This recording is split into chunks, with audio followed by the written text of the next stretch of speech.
Let's get into it and see what we can find out. To start off, we know that Randall is a hothead and he seems very angry all the time, but maybe he's hiding that to not show his actual scared boy persona. And at least for right now, we know that he does not have a prior connection to the town, so we can probably guess that he is not a original resident. But in season 2, the town gets taken over by the music box monster, and people were getting harmed in their sleep, and some people were even killed. But Marielle, Julie, and Randall were having seizures from it, and their eyes would also like all white over, and they were also attacked by cicadas in their sleep as well. But after Boyd broke the music box, it all stopped for them except for Randall. In season 3, we get revealed that he is still being haunted by the cicadas, and right now, the only thing that we can take from this is that Boyd destroying the music box did not stop the effects at all. We also learned in season 3 that Julie and Marielle are also still having some lingering effects from the music box monster that took over them. But I want to ask, do you think it's a bad thing that Randall is still hearing the cicadas? Because we see in season 3 that Julie, when she walks inside of that threshold area, she figures out that she's able to time travel basically, and also in that room when she goes in, she can see herself, Marielle, and Randall in there. So maybe they all are story walkers and not just Julie, but that hasn't been revealed to us yet. And when they arrived there the first time,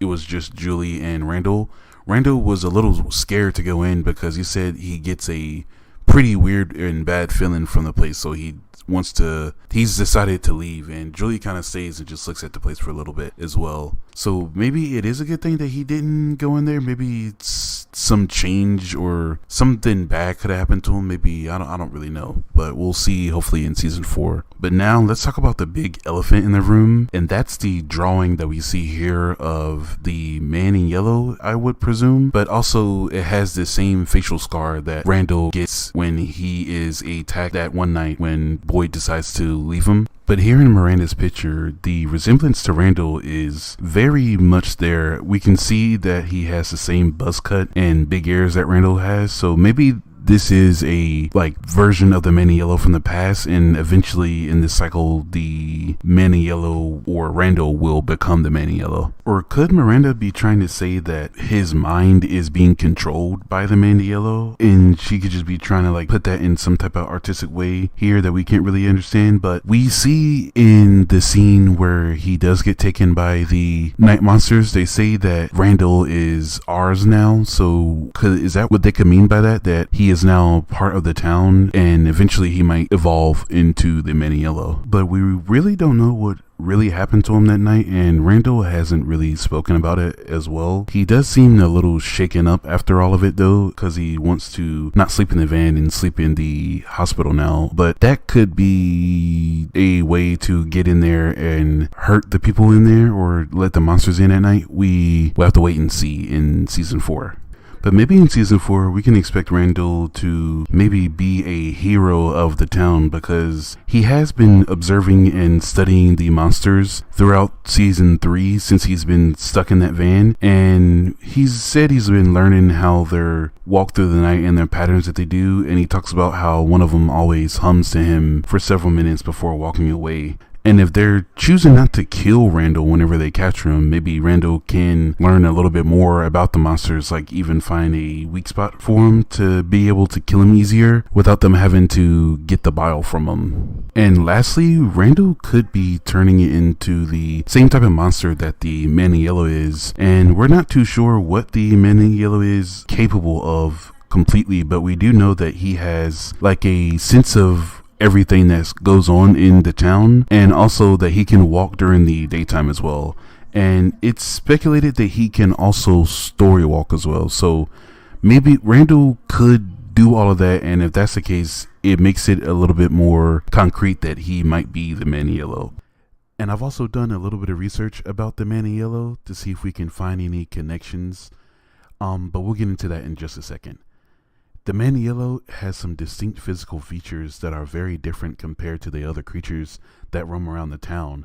He is also a older looking man and is pretty tall as well, at least compared to Jim here in this scene.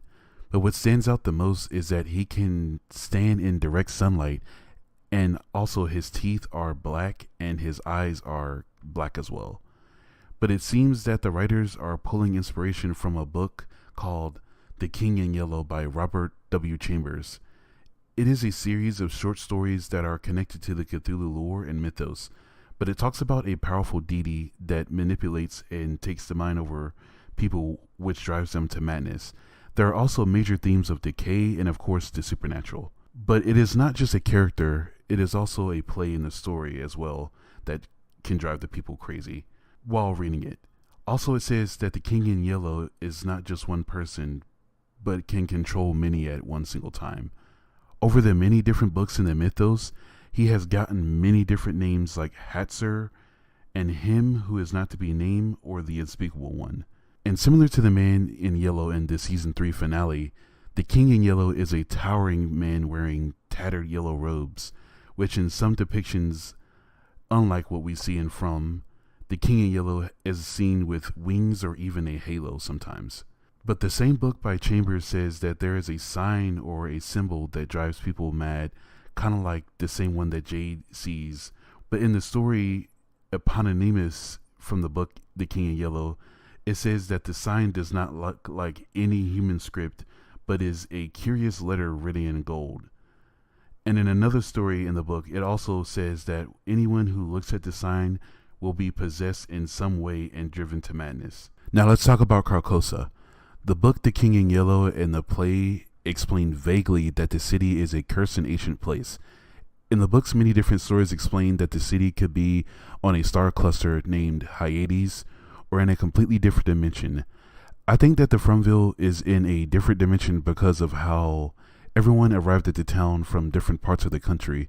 But Carcosa is also interpreted by many different authors. One named August Derleth says that Carcosa and the normal Earth would be merged together by the hand of the King in Yellow, which mostly resembles what's happening in From. Also, in the King in Yellow anthology, there's a book written by Neil Waggis set in Carcosa.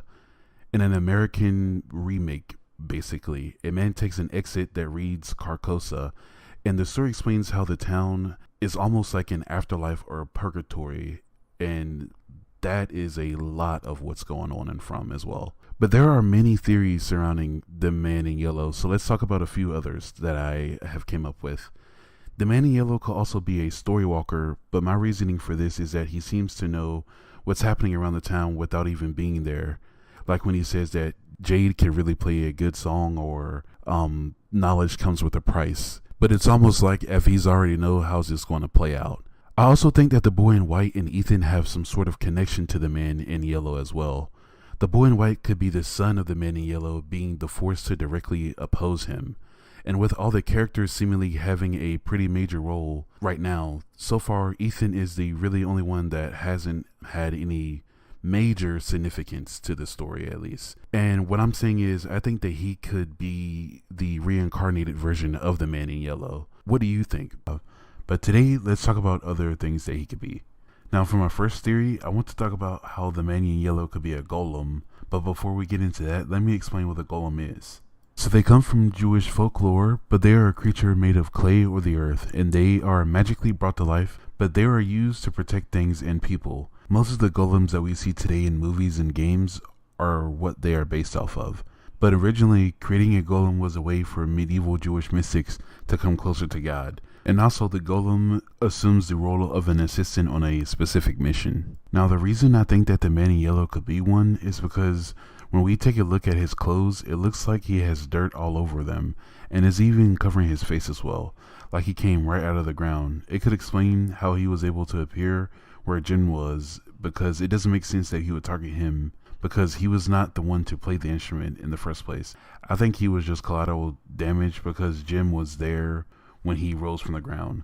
But my other reason is when the show reveals him, he says that knowledge comes with a price. And the thing that the Man in Yellow is protecting could be the knowledge of how to leave the town. Unlike my last theory about him, this one would mean that he is not the entity that the children were sacrificed to, but someone or something else. Maybe Jade and Tabitha and even Boyd could be next on his list of knowledge because of what they all know. Now, since many of us think that he is not the main entity, he could have been the first monster to be created by the entity to hunt in the town, but over time maybe he earned the entity's trust and it was granted more powers like being able to walk in the sun or even to know what's going on around all times in the town.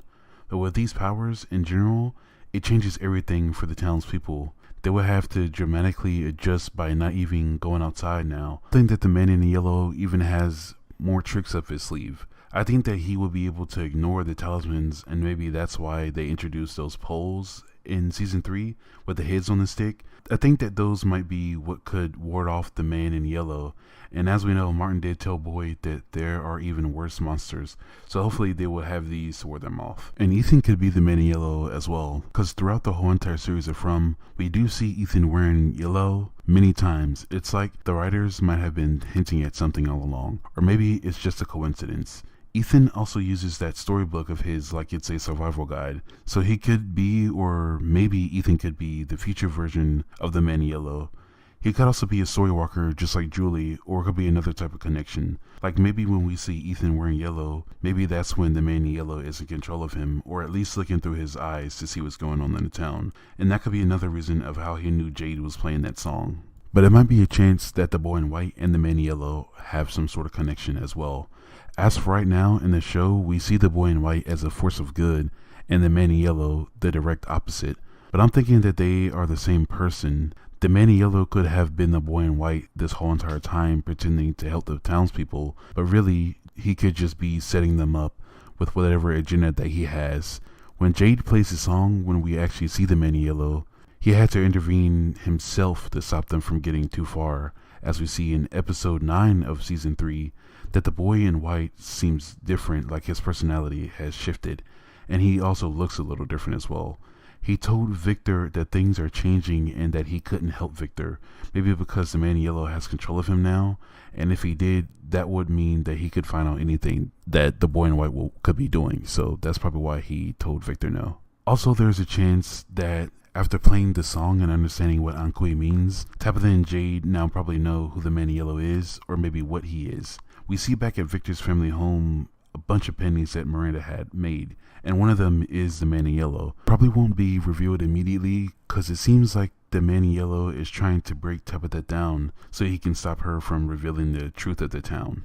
And I think that's the reason why he took out Jim, is to break Tabitha down. And lastly, the From community has been talking about it could also be Randall. With everything that has happened to him, I didn't want to leave this one out, but he has a scar in the same place that we see in this picture that Miranda drew of the man in yellow. When he was taken by the monsters, why did they not kill him? I mean, we definitely know that the monsters are trying to break Boyd, but I think something more happened when they took Randall. And not to mention, he is still being haunted by the cicada buzzing. But that's all that I have for today.